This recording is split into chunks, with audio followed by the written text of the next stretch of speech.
Assalamu alaikum. This is part 2 on Globus Pharyngeus for ENT trainees and students. This lecture is 8 MCQ questions on the topic with their answers from the part 1 lecture. We'll go through the first question first, and I'll give you a few moments to think about the best answer before we turn on the next slide on the answer. This is about globus pharyngeus sensation. It is frequently associated with the following conditions except: number 1, lingual tonsillar hypertrophy; 2, retroverted epiglottis; 3, thyroid nodules or thyroid disorders or post-thyroidectomy operation; number 4, unilateral cervical lymph node; and number 5, laryngopharyngeal reflux. Choose the correct answer before we turn to the next slide. We are looking here for a condition that is not associated with a globus pharyngeus sensation. Lingual tonsil hypertrophy is associated with globus sensation in some patients. Same with a retroverted epiglottis. You can get a globus pharyngeus sensation with thyroid nodules or with thyroid disorders or even after post-thyroidectomy.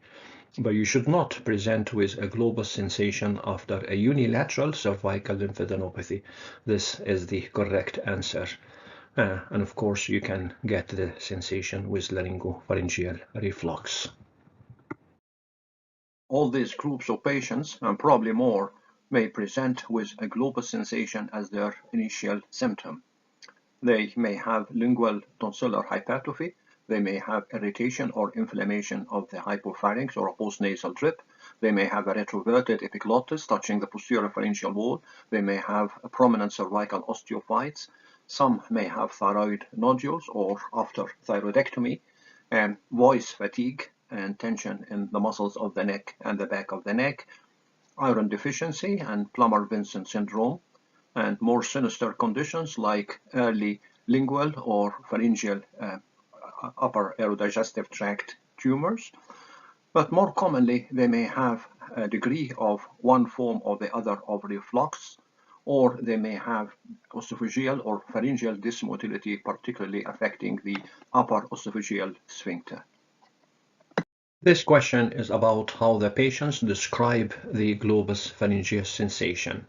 The patient may describe any of the following except: number 1, a discomfort or an irritation in the throat; 2, sense of catarrh in the throat; number 3, difficulty in swallowing; number 4, frequent attempts at clearing the throat by swallowing; and number 5, frequent clearing of the throat by coughing. Think about the correct answer before we move to the next slide. Looking here for a symptom described by a globus pharyngeus patient that is not usual or maybe sinister, except: number 1, a discomfort or irritation in the throat is a very common description of the condition. A sense of catarrh in the throat is also a very common description of the globus sensation. Number 3, difficulty in the swallowing is not a symptom of globus pharyngeus and should arouse suspicion of something more sinister in the pharynx. Number 4, frequent attempts at clearing the throat, either by swallowing, and 4, or by coughing, and 5 are also very common symptoms of globus pharyngeus. The correct answer is number 3. Several patient symptoms questionnaires have been used in the management of globus patients. One particularly useful scale is the Glasgow Edinburgh throat scale, which allows the patient to grade the severity of one of the 15 different types of throat symptoms. And it shows an emerging pattern in the average patient who present with globus sensation only. Some symptoms are scored highly and others are scored quite low. And both the high and the low symptoms are of help in identifying and the follow-up of globus patients. The average globus patient would score high for frequent attempts at clearing the throat by coughing or swallowing, a sense of catarrh in the throat, or a discomfort in the throat. On the other hand, they will score very low for difficulty in swallowing, or throat closing up, or a swelling in the throat, or a sense of pain in the throat. Question is about the basic mechanism and the pathogenesis of the globus pharyngeus. 1. Is it an increased pharyngeal pressure, intraluminal pressure in the pharynx? Number 2, increase in the resting pressure of the upper esophageal sphincter. Number 3, increased pharyngeal transient time, the time taken by a bolus to pass through the pharynx. Number 4, decreased rather than increased resting pressure of the upper esophageal sphincter. And number 5 is none of the above. Think about it. About the basic mechanism in the pathogenesis of globus pharyngeus, we don't have any evidence that increased intraluminal pressure in the pharynx is the cause for globus, nor there is any increase in the resting pressure of the upper esophageal sphincter, or even a decrease of that pressure in the upper esophageal sphincter. The pharyngeal transient time is normal in the cases of globus pharyngeus. The correct answer is none of the above. We don't really know the exact mechanism for pathogenesis of globus pharyngeus. This is one example of studies that had shown that there is no difference in the pressure either in the pharynx or the upper esophageal sphincter, or the pharyngeal transient time between globus patients and non-globus patients. And the only difference in this type of study between the two groups, using things like video fluoroscopy and manometry simultaneously, was that there is more laryngeal penetration in the globus patient, but no changes in the pressure inside the pharynx or the upper esophageal sphincter or in the pharyngeal transient time. This question is about the prognosis, the long-term natural history of the condition of globus pharyngeus. Choose the correct answer. Number 1, symptoms resolve within 3 months. Number 2, the symptoms would take a progressive course of the symptoms. Number 3, about 1/2 of the patients would remain symptomatic after 3 years. Number 4, the symptoms would resolve only after treatment. And number 5, most patients have in fact an occult, pharyngeal, or oral carcinoma. Think about the correct answer. The symptoms don't resolve within 3 months. They persist much longer. The symptoms don't take a progressive course. If anything, they would take perhaps an intermittent course, disappear for a while and then come back again. So that these two are false. Number 3, about 1/2 of the patients would remain symptomatic after 3 months. That is correct. They may even remain symptomatic for up to 7 years. Number 4, the symptoms would resolve only after treatment is again false. Some majority of patients don't respond very well to any form of treatment. Number 5, most patients have occult, pharyngeal, or oral carcinoma. Again, false. Only 2% of the occult of pharyngeal or oral carcinoma would present as globus pharyngeus with an occult tumor. Only 2%, not most of the patients. So what do we know about the natural history of the globus pharyngeus patient? Is it self-limiting? Does it recur? If patients are followed up for periods of 30 months or more, then 73% of them were found to be still symptomatic. If patients are followed up for longer periods, up to 7 years, maybe about half of the patients would have their symptoms at 7 years, and the other half would have their symptoms cleared. A question on the investigations that are frequently used in cases of globus pharyngeus. Number 1, a contrast or barium swallow. Number 2, flexible laryngopharyngeal examination, laryngopharyngoscopy. Number 3, rigid endoscopy, either pharyngoscopy or esophagoscopy. Number 4, transnasal pharyngeal manometry. And number 5, flexible transnasal esophagoscopy. Think about the correct answer. Barium swallow are often used. They may not be very helpful because of high false positive percentage, but they can sometimes show things like a pharyngeal pouch or lower esophageal abnormalities caused by gastroesophageal reflux. Flexible laryngopharyngoscopy is an essential investigation in all cases of Globus pharyngeus. Should be undertaken under local or without a local anesthetic and as an outpatient in the first consultation. Rigid endoscopy should only be carried out in high-risk patients in whom there is a suspicion of a sinister lesion and there may be a need to biopsy this.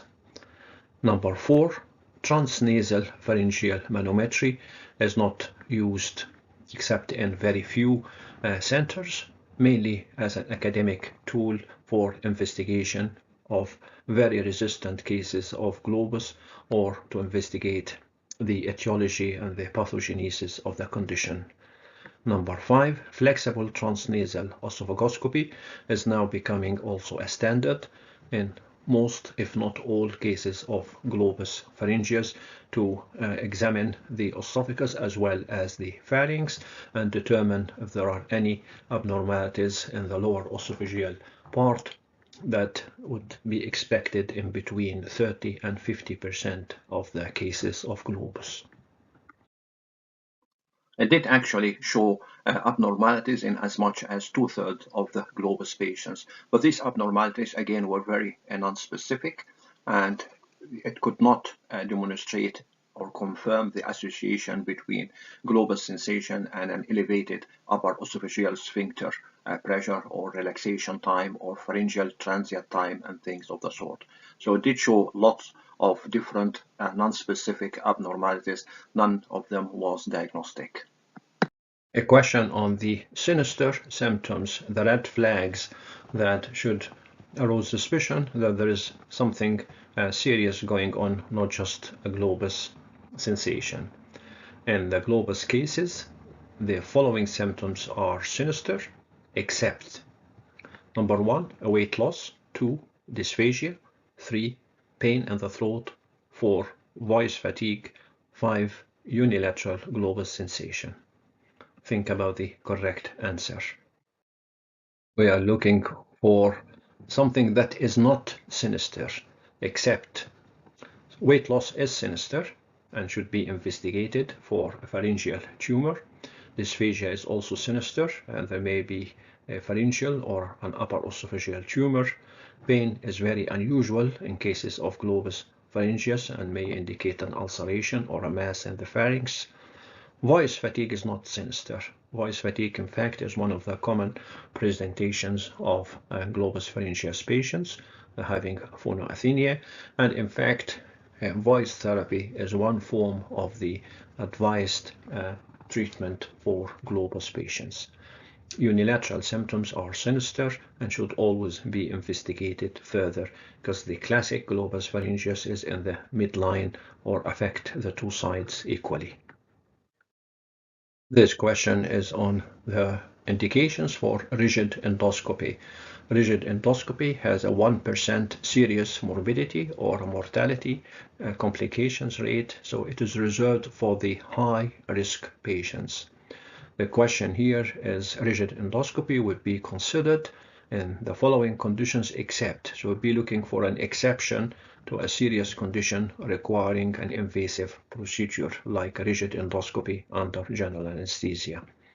Number 1, night sweats. Number 2, smokers above 40 years of age. Number 3, cervical lymphadenopathy.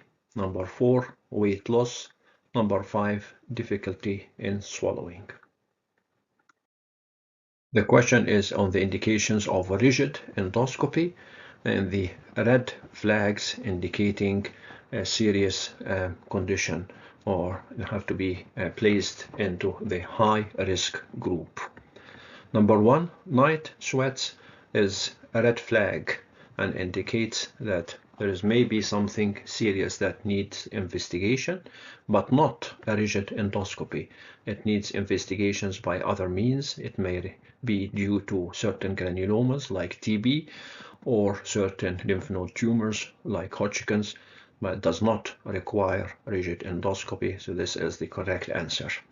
Smokers above the age of 40 years who present with a globus pharyngeus would fall into the high-risk group and would require a rigid endoscopy.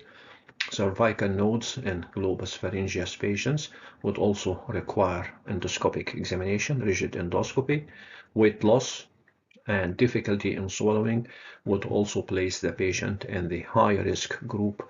Both would require a rigid endoscopy examination, and the blind spots that would not show clearly by the flexible endoscopic examination of the pharynx and the esophagus, like the postcricoid area, the upper esophageal sphincter area, and the apex of the piriform sinus.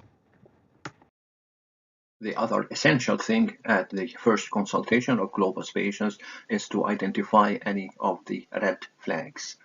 Things like weight loss, dysphagia, pain in the throat, voice changes, otalgia, symptoms related to one side of the neck rather than in the midline, or if the patients had risk factors for developing a tumor, like smoking, alcohol excess, if they are elderly or had previous head and neck tumor, regurgitation of undigested food, systemic symptoms like fever, night sweating, and abnormalities in the examination like any suspicion of lymphadenopathy or any ulcers or masses. The risk of having an occult malignancy in globus patient is quite low. There are few reports that actually show that the incidence is less than 2%. A question on the management of globus pharyngeus. Proton pump inhibitors are tried in most cases of globus pharyngeus patients with some improvement in their symptoms, but some cases don't respond at all to proton pump inhibitors. We are looking here for those patients, the exception to the most patients who would benefit from proton pump inhibitors. Number 1, gastroesophageal reflux. Number 2, laryngopharyngeal reflux. Number 3, patients who had not responded well to H2 receptor blockers. Number 4, patient who has no reflux symptoms. And number 5, patients who had not responded to the treatment with liquid alginate suspension. Think about the answer of patients who would not respond to proton pump inhibitors in these 5 groups. Number 1, gastroesophageal reflux is false because gastroesophageal reflux cases would respond well to treatment with proton pump inhibitors. Number 2, laryngopharyngeal reflux, again false because they would also respond well to proton pump inhibitors. Number 3, when H2 receptors blockers fails to control the symptoms, there is nothing preventing proton pump inhibitors to be useful in this group of patients. Number 4, patients who have no reflux symptoms is correct. Patients who present with globus pharyngeus but denies any reflux symptoms, either gastroesophageal or laryngopharyngeal reflux, often don't respond at all to the treatment with proton pump inhibitors. Liquid alginate suspension failure again is false because there is nothing to prevent proton pump inhibitors from working well in patients who had failed to respond to liquid alginate suspension. About 2/3 of the globus patients as a group may have either symptoms or signs of one or the other forms of reflux conditions. And that's the basis of the empirical use of proton pump inhibitors for maybe 3 months or so. If the patient had the symptoms of reflux and these symptoms are of short duration, then he is much more likely to benefit from proton pump inhibitors. If the patient has laryngopharyngeal reflux symptoms, then the treatment should extend to more than 3 months, up to 9 months sometimes, on twice daily doses of proton pump inhibitors and also combined with liquid alginate. If the patient don't have any reflux symptoms, then it's unlikely that the proton pump inhibitors would be of much benefit, and a trial had showed that the benefit of the proton pump inhibitors were very similar to a placebo. By this, we come to the end of this presentation on the MCQs on Globus Pharyngeus for ENT trainees and students. Assalamu alaikum.